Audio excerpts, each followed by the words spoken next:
Hola, buenas tardes. Bienvenidos al ciclo de encuentros de la Universidad Kennedy, Conversaciones para Pensarnos. Mi nombre es Agostina y voy a estar coordinando este 15º encuentro que contará con la exposición del doctor Mariano Causino. Mientras terminan de ingresar todos los participantes, les recordamos que es importante que apaguen sus cámaras y mantengan silenciados sus micrófonos durante el encuentro para que pueda desarrollarse de la mejor forma. Si tienen preguntas para hacer, les pedimos que las escriban en el chat. Las vamos a ir recopilando y al final de la exposición del doctor Mariano abriremos el espacio para que sean respondidas. En el encuentro de hoy, el doctor Mariano Causino conversará sobre la disputa entre Estados Unidos, China y el virus de la discordia. Mariano Causino es abogado especialista en relaciones internacionales. Entre 2016 y 2017 se desempeñó como embajador argentino en Costa Rica y entre 2017 y 2019 como embajador ante el Estado de Israel y concurrente en Chipre. Fue presidente del Consejo de Administración de la Fundación de Altos Estudios en Ciencias Comerciales y fundador de la Escuela de Gobierno de la UCES. Es miembro del grupo Consensos del CARI, Consenso Argentino para las Relaciones Internacionales, donde participan los comités de Estados Unidos y de estudios del espacio euroasiático. Escribió los siguientes libros: Argentina 1950-1980, un país inestable en la Guerra Fría, y Argentina 1980-2010, cronología de 3 décadas de nuestra historia reciente, ambos publicados por la editorial WH. Rusia, actor global, el renacer de un gigante y la inquietud de Occidente, publicado por El Estadista. Y La Rusia de Putin, mito y realidad del liderazgo postsoviético, publicado por Ediciones B. Le damos la bienvenida. Muchas gracias, doctor Causino, por sumarse a participar de este ciclo. Cuando quiera, comenzamos. Perdón, está silenciado, habría que activar el micrófono. ¿Ahora sí? Ahora sí, perfecto, te escuchamos. Bueno, Muchas gracias. buenas tardes y muchas gracias por invitarme a las autoridades de la Universidad Kennedy. Y yo, como había hablado contigo un rato antes, te proponía hacer una pequeña presentación y después hacer preguntas. ¿Se escucha bien o hay una especie de retorno? Hay una especie de eco, pero me parece que era porque había alguien con un micrófono prendido. Creo que lo solucionamos. A ver ahora. Ahora me parece que está mejor, ¿verdad? Sí, perfecto. Bueno, entonces yo diría lo siguiente, esta reunión la hemos titulado hemos usado el nombre de un artículo que yo escribí hace unos meses, que está vinculado con una situación del presente inmediato, que es la crisis del coronavirus, pero que en realidad está asentada sobre la realidad, podríamos denominar histórica del momento actual, que es la que tiene lugar en el plano global en una creciente rivalidad entre los Estados Unidos y China. Yo le diría que el mundo que estamos, la situación que estamos atravesando en este momento es básicamente, obviamente, el orden global en construcción derivado de la posguerra fría, es decir, el periodo inmediato posterior al que tuvo lugar entre el fin de la Segunda Guerra Mundial y el año 1989-1991, donde el sistema internacional estuvo vertebrado básicamente en torno a dos superpotencias, que eran los Estados Unidos y sus aliados, y la Unión Soviética y los países que estaban bajo o bajo su dominio o bajo su influencia. Ese sistema colapsó en 1989, un periodo que va del 89 al 91, y en el periodo inmediatamente posterior, los Estados Unidos emergieron como la única superpotencia de ese periodo, y ese momento, que se le llama momento unipolar, es un orden global que se inició a comienzos de los años 90, que en su momento el presidente Bush padre dijo que había surgido un nuevo orden mundial, un nuevo orden global que se había producido cuando tuvo lugar la invasión de Irak a Kuwait en agosto de 1990, y en esa oportunidad las dos superpotencias, tanto Estados Unidos como la Unión Soviética, concurrieron juntos a la operación que restituyó la soberanía estatal del Emirato de Kuwait. Bueno, esa situación se fue desarrollando, pero se fue deteriorando esa unipolaridad de los Estados Unidos por una serie de sucesos. Uno de ellos tuvo lugar cuando los Estados Unidos impulsaron una agenda de expansión de la OTAN hacia el este, que afectó los intereses de Rusia, pero que Rusia se vio obligada a aceptar porque estaba en una situación de gran debilidad en los años 90. Y la otra causa de que se debilitó esa situación fueron los atentados del 11 de septiembre del 2001. Otra circunstancia que contribuyó a ese deterioro en el poder relativo de los Estados Unidos fue la crisis global, la crisis financiera global iniciada en septiembre de 2008 en Estados Unidos, y en paralelo la aparición de China como gran potencia económica en las últimas décadas, pero especialmente a partir de que con su ascensión a la Organización Mundial de Comercio a fines del 2001, le permitió convertirse primero en la cuarta y después en la tercera economía global, y ya a partir del año 2010 aproximadamente superar al Japón como segunda economía mundial. En esas circunstancias son las que han contribuido a que en el mundo actual, en este momento, 3 décadas después del fin de la Guerra Fría, el orden global que aparecía como un orden global caracterizado por un momento unipolar de los Estados Unidos, ha desaparecido ese sistema y estamos en construcción de un sistema que presenta una serie de características que podrían describirse de la siguiente manera. Primero, en el plano económico, hay una rivalidad creciente entre Estados Unidos y China. Los Estados Unidos representan aproximadamente el 20% del producto mundial, China representa otro tanto y la Unión Europea tomada en su conjunto otro 20%. Es decir, que entre China, Estados Unidos y la Unión Europea totalizan aproximadamente el 60% de la economía global. En el plano militar, los Estados Unidos, en el plano del gasto de defensa, Estados Unidos sigue siendo el país más poderoso del mundo por lejos y lo va a seguir siendo por las próximas décadas, pero con una situación en la cual hay un aumento en el gasto militar muy importante de China y de otras potencias. En el plano nuclear, Estados Unidos y Rusia siguen siendo los dos países con dos arsenales nucleares fundamentales, pero hay otros 7 países en el sistema que tienen armas nucleares. China, por supuesto, es uno de ellos. Los miembros del Consejo de Seguridad más otros 4 países.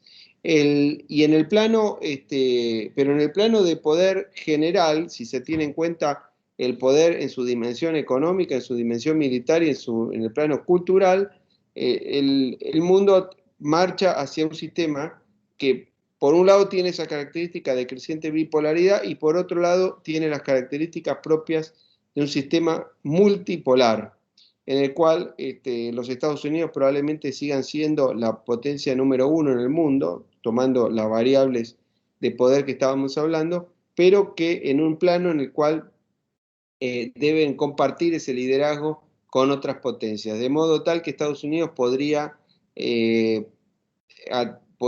configurar un sistema de poder en el cual podría ser una suerte de primus inter pares del sistema, a semejanza de alguna manera a la posición del Imperio Británico en el siglo XIX, donde el Imperio Británico era la nación más poderosa del mundo, pero no logró llegar a tener una posición de hegemonía plena, sino que compartía, sobre todo a fines del siglo XIX, el liderazgo con potencias ascendentes como fueron los Estados Unidos, el Imperio del Japón, la Alemania unificada y otros imperios que, bueno, finalmente colapsaron en la Primera Guerra Mundial, el Imperio Otomano, el Imperio Austrohúngaro y el surgimiento de Rusia, la consolidación de Rusia en torno al Imperio zarista. Bueno, yo pararía acá porque quería hablar muy poco, porque me parece que en estas reuniones lo más trascendente son las preguntas y las conversaciones, porque si no uno se pone a hablar y se hace muy largo. Así que Agustina, yo te invito a que traslade las preguntas o las escuchamos a los participantes, si estás de acuerdo.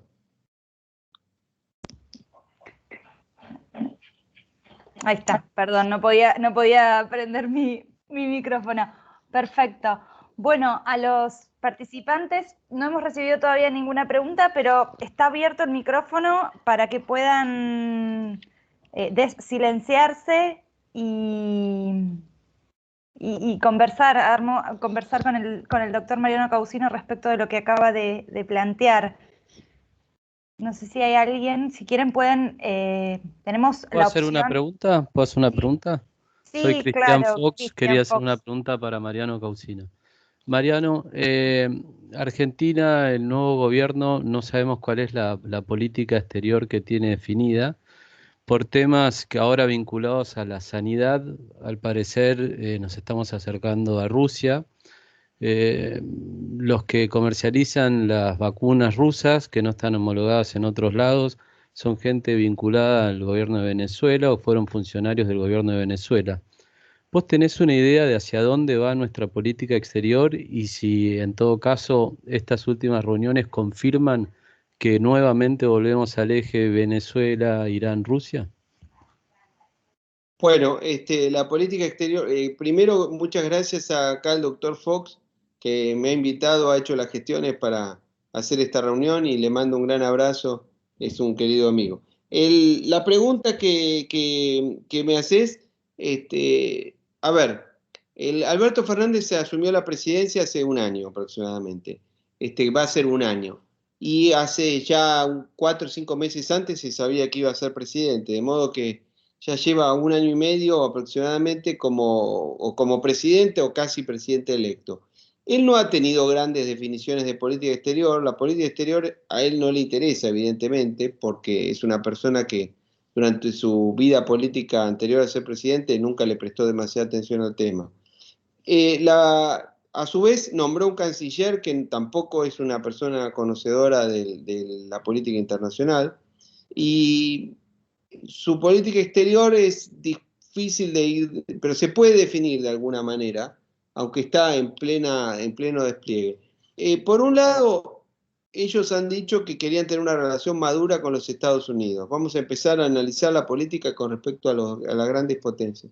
Con respecto a Estados Unidos, nombraron un buen embajador, que es Jorge Argüello, que había sido embajador en Estados Unidos antes, había sido embajador en Naciones Unidas. Es un hombre que conoce la política internacional, tiene mucha experiencia y es una persona sumamente razonable para el cargo. Ahora, y él ha manifestado tener una intención de tener una relación positiva.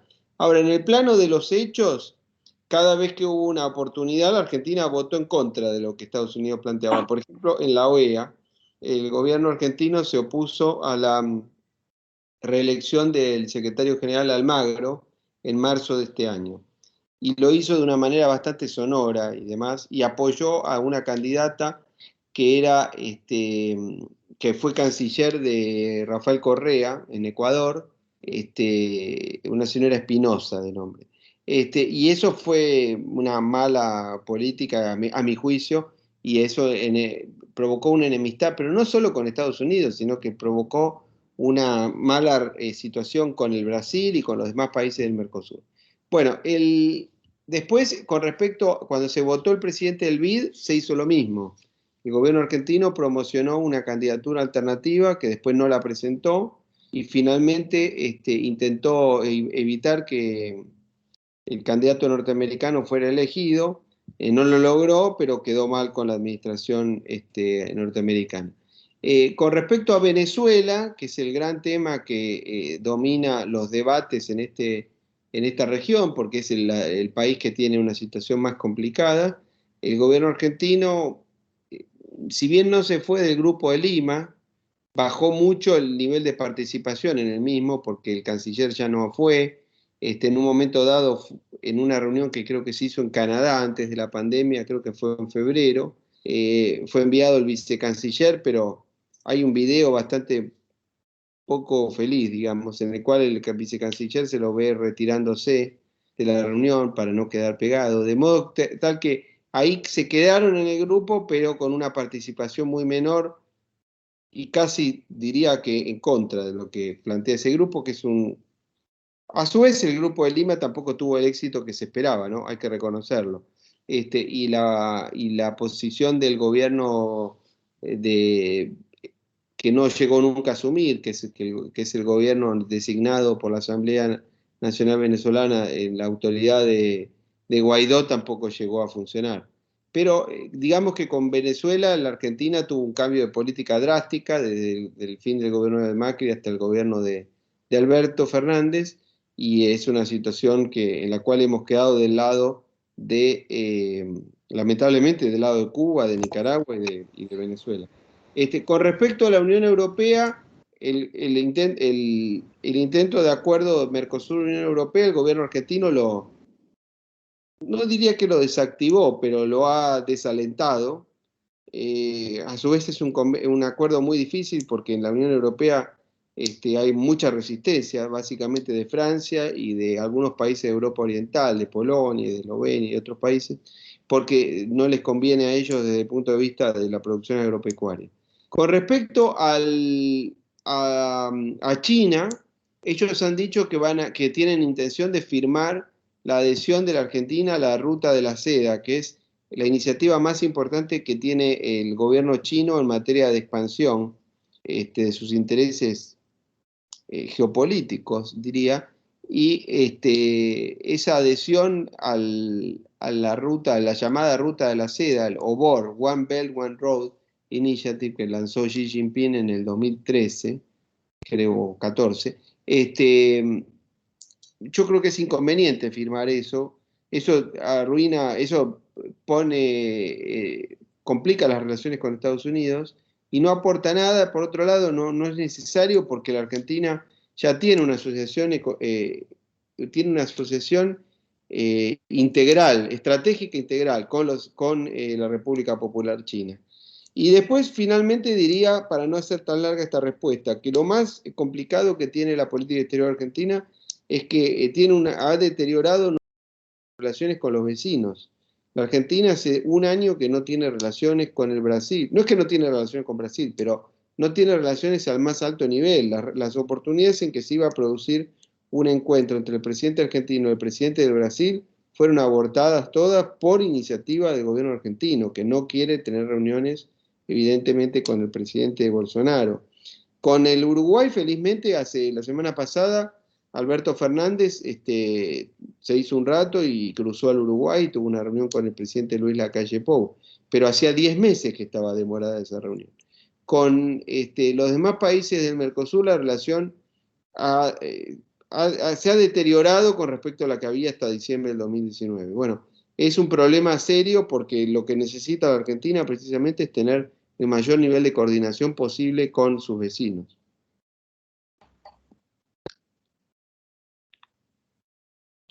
Bueno, muchas gracias. Le vamos a dar la palabra a Sergio Rabuski, que está con la mano levantada. Bueno, buenas tardes. Muchas gracias ante todo por la claridad del concepto de análisis geopolítico que nos acaba de dar, antes que nada.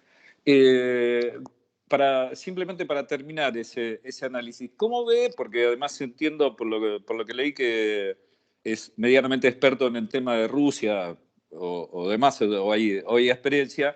¿Cómo ve primero esta posibilidad de que el rol de Putin de alguna manera se vaya corriendo con el tiempo y con el peso de su propia acción dentro de toda esta estrategia global en la que estaba hablando, en particular en el enfrentamiento de Estados Unidos y China? Muchas gracias. Sobre Rusia lo que le diría es lo siguiente. Rusia es un país, para empezar, Rusia es un país fundamental del sistema internacional.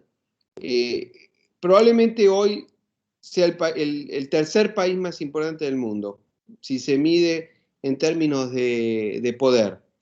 ¿Por qué? Porque si bien en materia económica Rusia es un país que tiene una economía poco diversificada y muy dependiente de los recursos naturales, y el PBI ruso es comparable al de Brasil, o tal vez hasta puede llegar a ser un poco menor incluso. Es decir, la economía rusa no está entre las 10, está entre las 10 primeras del mundo, pero puede estar en el puesto 9, una cosa así. Y es una economía comparable a la de Italia, por ejemplo. Y nadie piensa que Italia hoy es una amenaza para la seguridad internacional. Pero Rusia es un país que tiene Rusia es heredero de un imperio.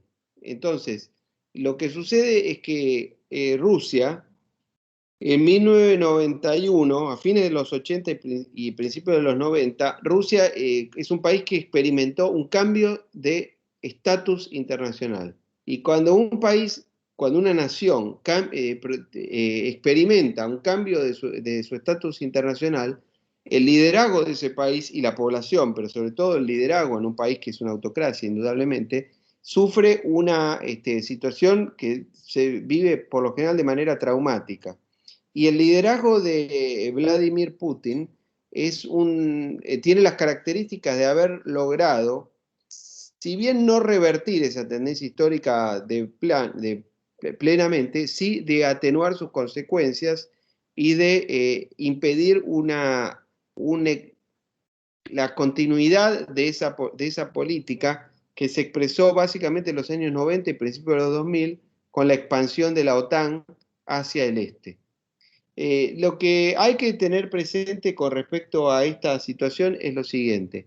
En 1989, cuando cayeron los gobiernos comunistas de Europa Central y Oriental y se disolvió el Pacto de Varsovia, Rusia sufrió una merma de su poder real porque en la concepción política rusa, lo más importante de la dirigencia rusa es el aparato de seguridad y de defensa. Porque Rusia es el país más extenso del mundo, tiene un territorio interminable que abarca 10 usos horarios, pero ese territorio, que puede parecer una gran fortaleza, en realidad los rusos lo perciben como una gran inseguridad, porque es una inmensa planicie que no tiene prácticamente fronteras naturales decisivas, y por lo tanto a lo largo de la historia, Rusia es un territorio que ha sido invadido sucesivamente. Es un país fácil de invadir. Esto tal vez pueda parecerle sorpresivo lo que yo estoy diciendo, porque uno cuando ve un mapa tiende a pensar que Rusia es un país hiperpoderoso por su inmensidad. Pero hay que tener en cuenta varias cosas. Primero, que esto que yo le decía, que no tiene fronteras naturales definidas. Segundo, que es un país inmensamente plano. Al ser un país plano es fácilmente invadible. A su vez, que las dos últimas invasiones que sufrió Rusia en los últimos 200 años y que pusieron en riesgo la subsistencia del Estado ruso, provinieron de Occidente. Una es la invasión napoleónica en 1812 y otra es la invasión de la Alemania nazi en 1941. En ambas situaciones, el poder ruso estuvo a punto de colapsar y esas dos situaciones confirmaron una tendencia histórica muy anterior, que es la idea de que el territorio nunca es suficiente para Rusia. El tercer elemento que hay que tener en cuenta es que Rusia es un país cuyo territorio no tiene prácticamente acceso a mares cálidos o a mares templados durante todo el año, y por eso es de tanta importancia para los rusos tener un acceso en el Mar Negro y llegar al Mediterráneo, porque si no, tiene acceso solamente en el Báltico y tiene acceso en Vladivostok, en el extremo oriente, y esa situación hace que el país esté encajonado, podría decirse. Y si ustedes vieran un mapa, van a poder ver que tanto Rusia como China son países, son potencias continentales que tienen el problema geográfico de estar rodeados de potencias o enemigas o potencialmente enemigas, y que además, a partir de la segunda mitad del siglo XX, son países que están rodeados de potencias rodeadas de armas nucleares. Rusia y China lo es también, lo cual distingue por qué la geografía ha sido tan favorable a un país como Estados Unidos y tan desfavorable a un país como Rusia o como China actualmente.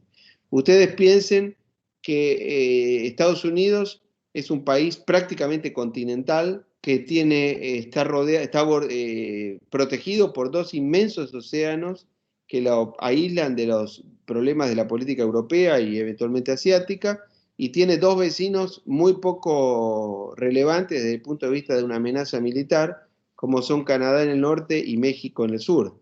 De modo que Estados Unidos tiene dos buenos vecinos. Con México puede tener problemas migratorios eventualmente, pero México no representa ninguna amenaza a los Estados Unidos.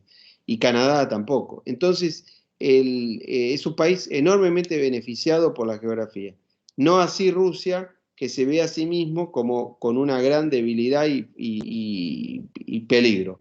Entonces, pero para resumir, lo que yo le diría es lo siguiente: Rusia es un país con esas características geográficas tan inseguras, y que los rusos además han desarrollado una inseguridad tal vez adicional como consecuencia de su cultura. Rusia es un país que no llega a ser un país plenamente europeo, es un país que no ha atravesado el Renacimiento, no ha atravesado la reforma religiosa, no ha atravesado el iluminismo, o al menos no en el sentido pleno en que podemos entenderlo en Europa occidental.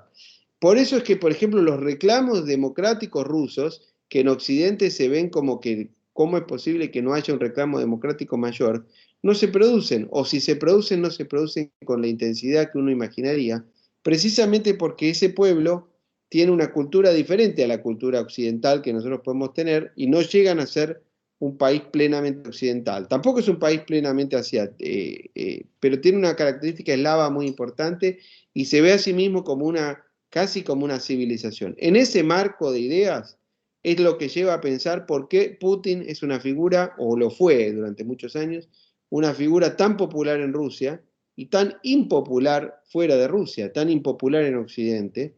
¿Por qué Putin es odiado tal vez en Occidente y tan admirado en Rusia? Lo contrario que sucede con la otra figura clave de la historia reciente rusa, que es Mikhail Gorbachev, que es un hombre que es admirado en Occidente por haber sido el hombre que terminó con el comunismo, pero que es detestado en Rusia porque es el hombre que es visto como responsable del fin del Imperio Soviético, porque la Unión Soviética, cuando nosotros hablamos de la Unión Soviética, hablamos de dos cosas.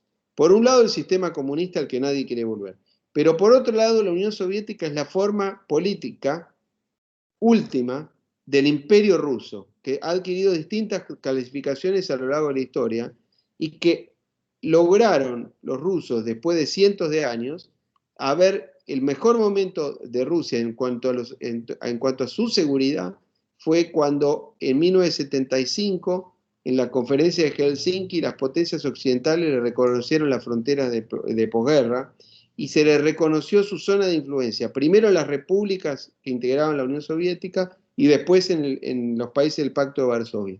De manera tal que Rusia consolidó en los años 70 y 80 un doble anillo de protección. Por eso el rol de Rusia es tan importante en Europa del Este y es tan importante en Medio Oriente, que son las dos zonas de adyacencia de Rusia. Bueno, paro acá porque si yo hablo de Rusia puedo hablar toda la tarde, porque he escrito libros sobre ese tema. Espero haber sido útil en mi respuesta. Sí, sí, clarísima, y le agradezco. La verdad que aparte me aportó cosas que particularmente no veía, como esto de, por ejemplo, el rol de mejor dicho, la comparación de fronteras con Estados Unidos, justamente visto que Rusia, por definición, y este tipo de liderazgo como el que representa Putin, de algún modo siempre es tenido en cuenta como más desde una posición agresiva, para llamarlo de algún modo, por más que este concepto de por qué quiero la paz me preparo para la guerra, y no tan a la defensiva como lo planteó. Así que desde ya le agradezco la respuesta. Muchas gracias. Muy bien. Bueno, hay una pregunta, voy a leer una pregunta que escribió el doctor Javier García Palacios en el chat. ¿Qué tan cierto le parece que es el imaginario de cierto votante medio republicano acerca de que Trump es el único que podía poner un límite al avance chino? ¿Qué cambiará con la asunción de Biden? Bueno, Donald Trump lo que hizo en el año 2016, 2015 y 2016, durante la campaña electoral que lo llevó a la presidencia, fue poner blanco sobre negro un sentimiento que existía en buena parte de la sociedad norteamericana y que sigue existiendo. Y que por eso explica que Trump haya obtenido incluso más votos en esta elección que en la del 2016, y que eso ha hecho que la derrota electoral de Trump fue menor a la que se esperaba en muchos medios occidentales. ¿Cuál es esa situación? Es la creencia real o no real, pero existente como creencia, en gran parte de la sociedad norteamericana de que el crecimiento económico chino estaba poniendo en riesgo la primacía de la economía norteamericana y que había deteriorado los niveles de vida de parte de la población. A su vez, esa misma población norteamericana cree también que el Partido Demócrata y que especialmente Hillary Clinton y la administración de los Clinton y después de Obama habían y que representaban fundamentalmente los intereses del sector financiero de la economía norteamericana y no el interés profundo de las clases medias o incluso medias bajas de Estados Unidos. Por eso es que la presidencia de Trump se logró en el 2016 a partir de una profundización de la típica división que hay en los Estados Unidos en cómo votan los estados del centro del país con respecto a cómo votan los estados de las costas, con excepción de Florida, que Florida ganó el Partido Republicano tanto en el 2016 como en el 2000, como ahora. Pero bueno, Florida es un estado que es muy importante, tiene 29 electores, pero Florida tiene las características, dentro de Florida están representadas las dos características del país, porque el sur de Florida y las ciudades grandes que están sobre el Atlántico tienen una población que vota generalmente demócrata, pero el interior de Florida es un voto muy conservador, típicamente republicano. Entonces, bueno, finalmente ganaron los republicanos allí.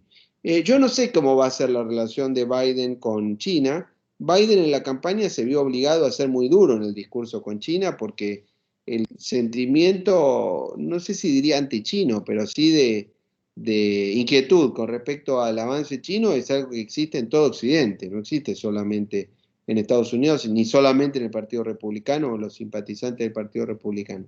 Por otro lado, como volviendo al punto de inicio de esta reunión, hay serias sospechas sobre el rol chino, sobre el rol del Politburó chino con respecto al manejo de la situación sanitaria que provocó esta pandemia.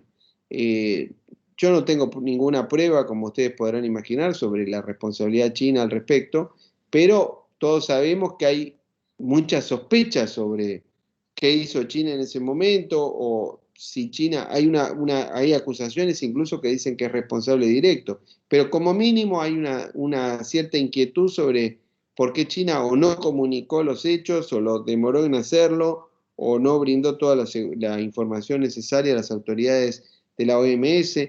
A su vez hay una sospecha, de nuevo, diría fundada o no fundada, no lo puedo probar, sobre la relación entre el secretario general de la Organización Mundial de la Salud y el régimen chino, y ustedes saben el desprestigio en que ha caído esa organización. Entonces, ¿qué es lo que va a pasar? Yo no lo puedo afirmar porque el futuro pertenece al campo de lo desconocido, pero sí les puedo decir que es altamente probable que la rivalidad estratégica entre China y Estados Unidos persista y que la forma en que esa rivalidad sea tramitada y la forma en la que el ascenso de China como potencia global fundamental en el siglo XXI sea tramitado es lo que va a determinar si esa transición de poder entre Estados Unidos y China y otros actores se va a realizar de manera más o menos pacífica o más o menos conflictiva. Buenísimo, muchas gracias. Tenemos otra pregunta en el chat de Norberto. Yo no sé, Norberto, si quieren prender el micrófono y la cámara para hacerla directamente, está perfecto. Si no, yo empiezo a leerla. Norberto te consulta, hablando de una potencia como China, ¿nos darías una breve reseña sobre la base espacial chino-argentina en Neuquén? ¿Y qué implicancias nos traería a nosotros, a tu entender? Bueno, yo conozco el tema, no sé, no diría superficialmente, pero no lo conozco en una profundidad extrema, nunca he estado allí. Lo que les puedo decir es lo siguiente, en esa base es fruto de un permiso, de una concesión que el gobierno argentino le dio a las autoridades chinas en el año 2014, si no me equivoco, o 2013 o 2014, y que siempre se lo vinculó con una asistencia económica que había hecho el gobierno chino en el final de la administración de Cristina Kirchner, y que a partir de eso o coincidió con el llamado swap chino, que es una permiso, digamos, es una especie de préstamo. Quiero ser preciso en las palabras y tengo temor a equivocarme exactamente en la definición, sobre si fue un préstamo o un crédito, pero lo cierto es que hay una parte de las reservas internacionales que tiene Argentina están expresadas en un llamado swap chino, que es la posibilidad de ser usado ese crédito para operaciones de comercio entre Argentina y China. Es decir, no integran las reservas en el sentido de que los puede convertir directamente usted a dólares, sino que sirven para el comercio exterior con China, pero de alguna manera engrosan la posición de reservas.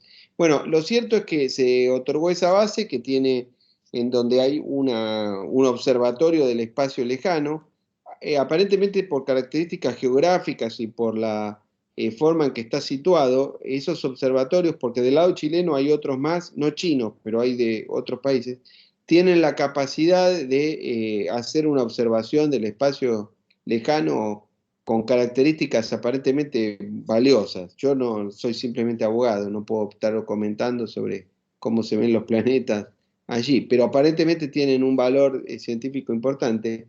Pero el problema es que geopolíticamente esa realidad tiene las características de generar una inquietud, dado que en todo el hemisferio occidental la República Popular China no tiene ninguna otra base, salvo la que hay acá en el sur argentino.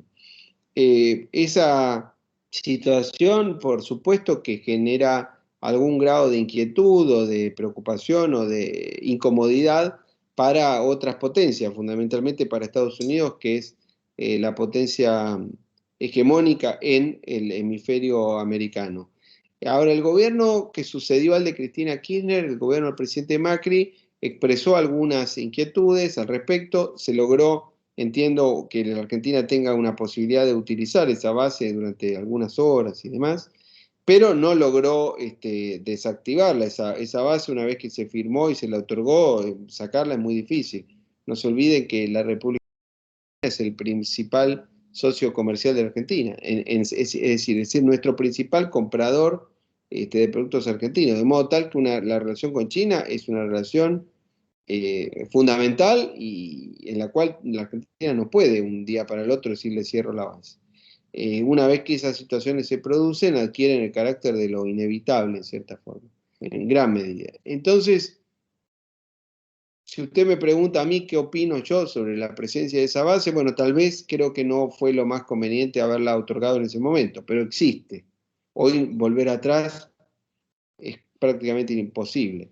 Ahora, tiene consecuencias geopolíticas importantes. Por ejemplo, si hubiera un conflicto entre China y la OTAN en un futuro, es altamente probable que no lo haya, pero si lo hubiera, bueno, China, la única base que tiene en el hemisferio occidental está en la República Argentina. No la hay en Venezuela, por ejemplo, no la hay en Cuba.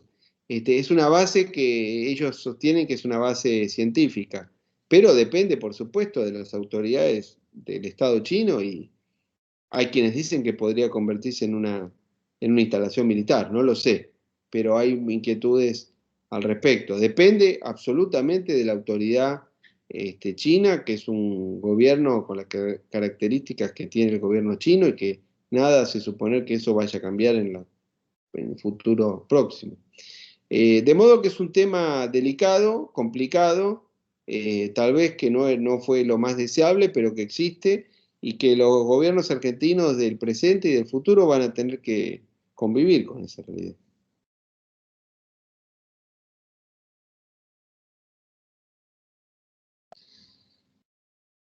Gracias. Voy a leer otra pregunta que está en el chat y después le damos la palabra a Sergio, que está levantando la mano. Raquel te consultaba, respecto a Medio Oriente, ¿cómo cree que Biden continuará su relación con Israel, donde usted fue embajador, ya que en estos 4 años Trump realizó una campaña de apoyo enorme y amplió relaciones diplomáticas impensadas con países árabes? Bueno, es una gran pregunta que hay en Israel sobre, bueno, y en Estados Unidos, pero sobre qué clase de política hacia Medio Oriente y en especial hacia Israel pueda tener la administración Biden. Si Biden ha dicho que su intención es volver al acuerdo nuclear iraní, firmado en julio del año 2015 entre los 5 miembros permanentes del Consejo de Seguridad más Alemania, y del cual la administración Trump se retiró pocos meses después de haber asumido la presidencia en enero de 2017. Si eso ocurre, obviamente va a ser mal interpretado en Israel, porque para Israel, Irán, mejor dicho, el régimen islamista que gobierna Irán desde la revolución de 1979, es el principal enemigo de Israel y es tal vez el único enemigo de carácter existencial que tiene el Estado de Israel.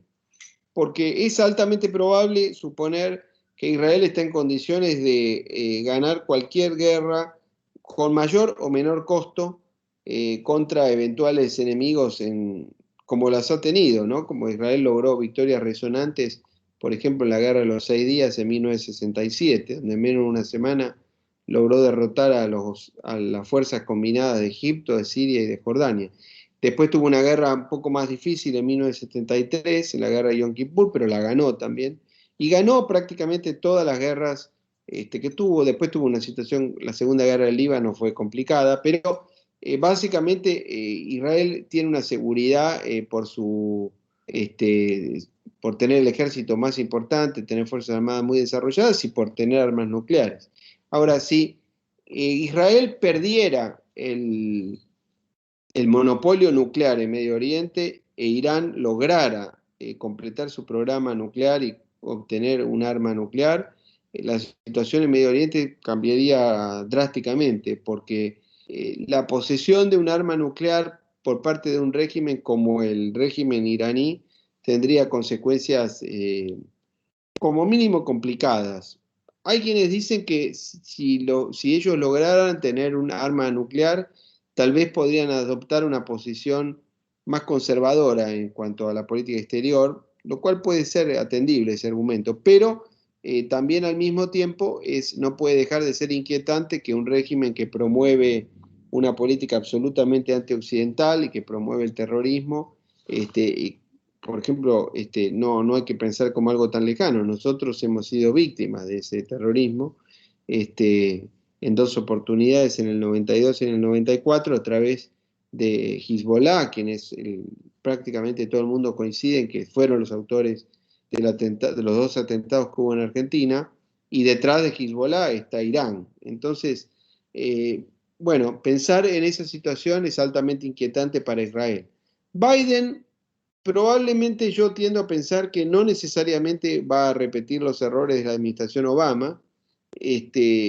No creo que necesariamente eso sea así, pero es cierto lo que usted dice, lo que preguntaba Raquel, entiendo, sobre que el gobierno de Trump fue un gobierno muy favorable a Israel. Diría que sobre todo fue un gobierno muy favorable a el gobierno de Netanyahu, porque a su vez dentro de Israel hay opositores a Netanyahu, sostienen que en realidad algunas de las políticas de Trump, de haber sido tan favorables a Israel, en el largo plazo podrían traer algunas dificultades. Pero bueno, Trump lo cierto es que movió a la embajada norteamericana a Jerusalén, un reclamo de larga data de los israelíes, y que habían prometido prácticamente todos los presidentes antes de llegar, y Trump lo completó. Después Trump le otorgó el reconocimiento de soberanía a Israel sobre los Altos del Golán, una política que, por ejemplo, la Argentina sostiene que es controvertida por el hecho de que en realidad los Altos del Golán son un territorio en disputa entre Siria e Israel. Pero bueno, Estados Unidos, con la importancia que tiene, bien o mal, se lo reconoció. Y a su vez, como decíamos, la cuestión del pacto con Irán. Básicamente yo diría que Biden es un interrogante que puede hacer, pero yo tiendo a creer que Biden no necesariamente tiene por qué repetir las mismas políticas que Obama y que, por ejemplo, que fueron altamente cuestionadas en los episodios que van a cumplir 10 años de la llamada Primavera Árabe, ¿verdad? Bueno, me parece que había una pregunta que pedía... Estaba la mano de Sergio Rabú. Exacto. Sí, en realidad tenía una pregunta original, pero mientras lo iba escuchando al respecto de lo de Israel, se me ocurrió como una segunda parte, o una curiosidad en este caso. Primero, había hablado que justamente el régimen chino, hoy por hoy, o por lo que le entendí que deslizó, igual se ve como evidentemente sólido hacia adelante. Sin embargo, la situación de Hong Kong previa a la pandemia y post-pandemia resuelta a través de justamente de esta intervención interna que terminó, digamos, sofocando hasta acá ese punto de conflicto, ¿usted cree que está detenida? ¿Ya se detuvo en este caso en este límite o va a seguir como conflicto interno? Y por el otro lado, así como le decía, a nivel curiosidad, siendo Israel evidentemente un aliado de Estados Unidos desde siempre, ¿cómo es la relación a su vez con China? Bueno, con respecto a China y Hong Kong, le diría lo siguiente, una respuesta tal vez un poco genérica, pero que no deja de tener alguna validez. Los conflictos geopolíticos, por lo general, tienden a mantenerse en el tiempo, no es que se resuelven. No, la regla histórica indica que estas cuestiones tienden a subsistir en el tiempo, no es que un día se resuelven y se terminó, bien o mal. Con Hong Kong lo que sí hay una tendencia que es bastante inevitable, es el hecho de que Hong Kong ha perdido importancia estratégica, porque Hong Kong era un lugar fundamental cuando era una colonia británica y cuando era una ciudad-estado colonial china, pero con características capitalistas, y por lo tanto era un centro financiero gigantesco. Esa no es que ha dejado de serlo, pero el hecho de haber quedado bajo control chino a partir de 1997, cuando se completó el traspaso de Hong Kong a China, y se logró, bajo la fórmula de un país, dos sistemas, el avance del Partido Comunista chino hizo que Hong Kong fuera perdiendo importancia al punto de que, por ejemplo, el Producto Bruto de Hong Kong se ha visto disminuido, al menos como porcentaje de la economía china, en términos relativos. Y hay un gran traslado de actividad financiera de Hong Kong a otros centros, por ejemplo a Singapur y a otros lugares de la zona que están por fuera de la jurisdicción estatal china. Un punto conflictivo puede ser la situación en Taiwán, porque Taiwán es un país que tiene una situación en la cual ellos dependen en gran medida de un acuerdo de seguridad con Estados Unidos. Y China, bueno, si China quisiera hacer una operación para recuperar Taiwán, nadie cree que eso vaya a ocurrir en el futuro inmediato, porque sería muy arriesgado y los chinos no van a cometer un error semejante, todo indica que no. Pero puede haber un incidente en el estrecho de Taiwán, como hubo, por ejemplo, a mediados de los 90. En Hong Kong sí hay un reclamo democrático porque hay una gran parte de la población de Hong Kong que ha vivido de otra manera, que tiene una influencia británica muy importante, y por eso hay esos reclamos, la llamada Revolución de los Paraguas, que tuvo lugar hace un tiempo, pero no deja de ser un fenómeno, no quiero decir menor porque no es menor, es muy importante, pero no creo que tenga una incidencia decisiva en China en el futuro inmediato.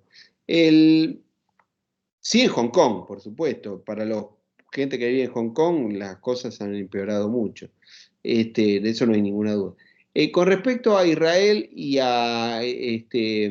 China, la relación de Israel con China es una relación creciente, como prácticamente todas las relaciones de China con el resto del mundo. Tiene algunos asuntos que ofrecen alguna inquietud de los americanos. Por ejemplo, hace un año o dos, estando yo allá, se concesionó el puerto de Haifa, que es tal vez el más importante de Israel, en el norte del país, y fue adjudicado a la Shanghai Port Authority, a la autoridad de puertos de Shanghai, y eso provocó una queja y una expresión de molestia de los americanos, pero no lo pudieron evitar porque era prácticamente la única oferta que había. Después también para una planta de desalinización hubo problemas semejantes, aunque ahí los americanos creo que lograron revertirlo. Eso hizo que el secretario de Estado Pompeo viajara varias veces a Israel por este tema. Pero bueno, es una relación, la relación China-Israel es una relación creciente. El rol de China en Medio Oriente va en aumento, aunque no es todavía, es una potencia importante en el plano económico, pero no en el plano político. En el plano político siguen siendo Estados Unidos y Rusia, sobre todo, las potencias fundamentales en Medio Oriente. Sobre todo a partir de los últimos 5 o 6 años, Rusia ha recuperado un rol fundamental en Medio Oriente, en especial después del fracaso de la llamada Primavera Árabe y el rol clave que tuvo la Federación Rusa en el mantenimiento del régimen de Bashar al-Assad en Siria a partir de una operación que comenzó en septiembre del 2015.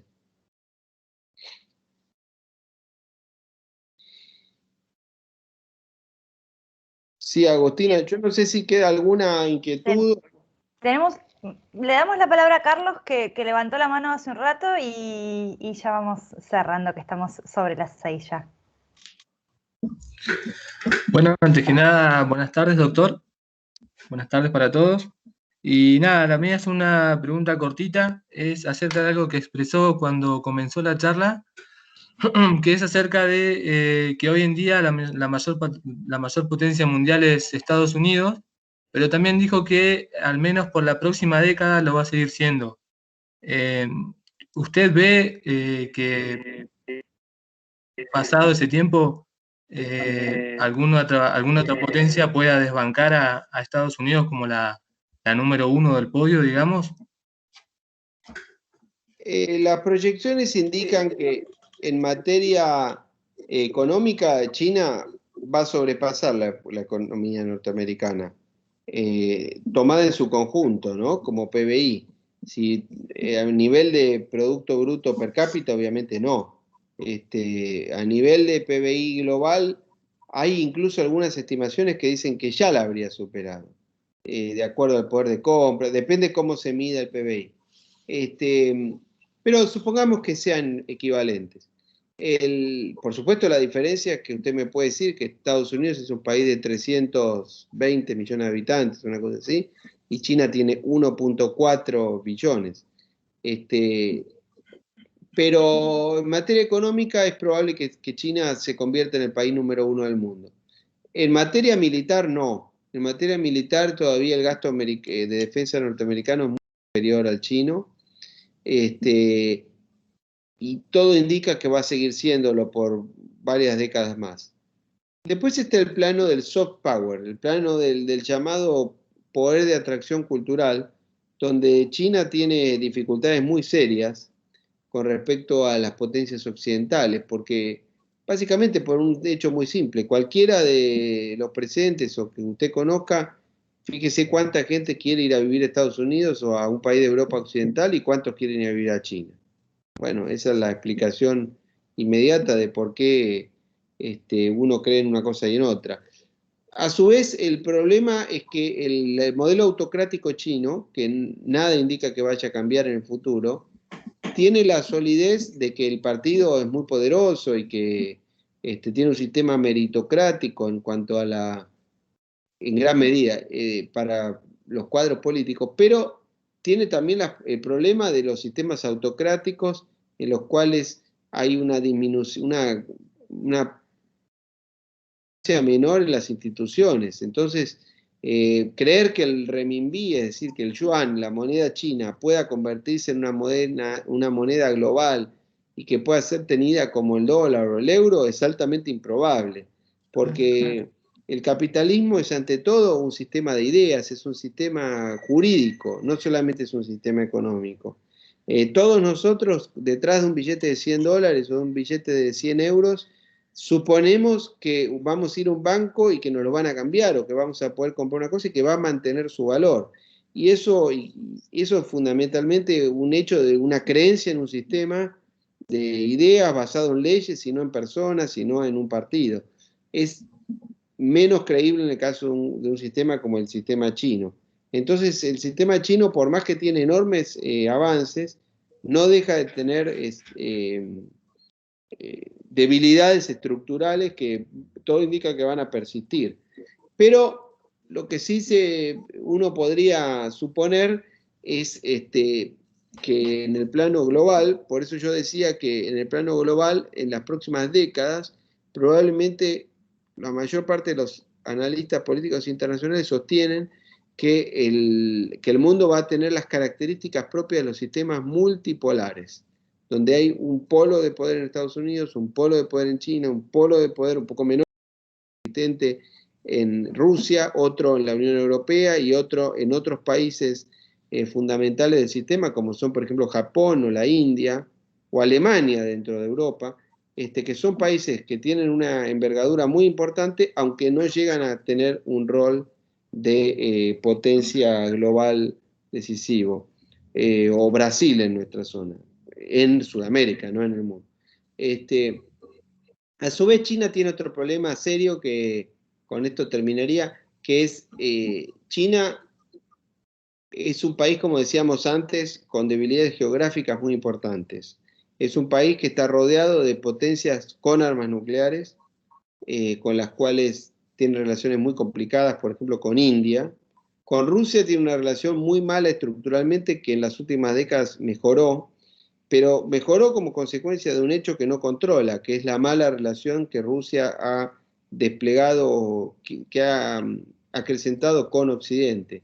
Si las relaciones entre Rusia y Estados Unidos mejoraran, eso para China sería un problema, y es probable que algún día eso suceda. No en lo inmediato, pero que podría ocurrir en algún momento por los intereses históricos de Estados Unidos. A su vez, China es un país que tiene una dependencia, a diferencia de Estados Unidos, por ejemplo, China no tiene autoabastecimiento energético. China depende de importar energía, y por eso todavía China no ha logrado controlar la hegemonía en su zona. Por eso los problemas que hay en el mar del sur de la China, que es una zona equivalente a la del Caribe para los Estados Unidos, pero donde Estados Unidos domina indudablemente, es hegemónico en el hemisferio occidental, y China no es hegemónico en Asia.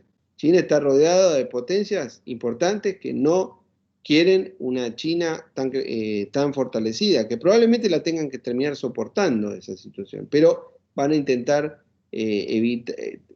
demorarlo lo más posible. Me refiero a Japón, a Corea del Sur, a Filipinas, a prácticamente todos los países del sudeste asiático, a Australia, que son países con los cuales China tiene una relación muy compleja. Aunque China, ustedes vieron que hace 20 días, 15 o 20 días, logró un acuerdo comercial enorme con esos países, lo cual es un gran éxito para la diplomacia de Beijing. Le diría que esas son las líneas en las cuales uno puede imaginar que va a transcurrir el futuro en la próxima década, que era más o menos lo que usted me preguntaba. Pero todo esto mientras no haya disrupciones nuevas.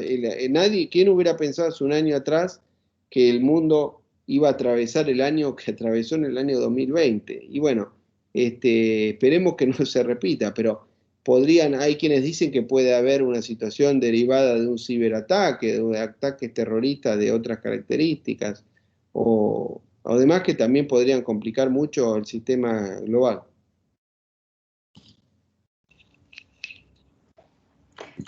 Bueno, muchísimas gracias, Mariano. Hay algunos mensajes en el chat que agradecen las explicaciones y el detalle. Yo les agradezco a todos los presentes por sumarse hoy, por participar de este encuentro. Te agradezco especialmente a vos y le doy la palabra a la ingeniera Isabel Carrizo, vicerrectora de Estrategia y Planificación de la Universidad Kennedy, que hará el cierre. Muchas gracias. Gracias. Bueno, buenas tardes a todos. Buenas tardes, Mariano. La verdad, excelente las reflexiones que nos has entregado esta tarde. Te agradezco en nombre de la Universidad Kennedy en el hecho de haberte sumado a estas reuniones de pensarnos, de reflexionar. Excelente tu disertación, tu análisis y tus fundamentos con los cuales has dado muy claras explicaciones de un análisis geopolítico muy, muy interesante. Así que una vez más, muchas gracias por tu tiempo en nombre de toda la universidad. Muy amable, muchas gracias por invitarme y espero haberle sido útil. Hasta siempre, muchísimas gracias. Muchísimas gracias a vos. Un abrazo. Buenas tardes a todos. Saludos a todos, muchísimas gracias. Hasta luego, muchas gracias.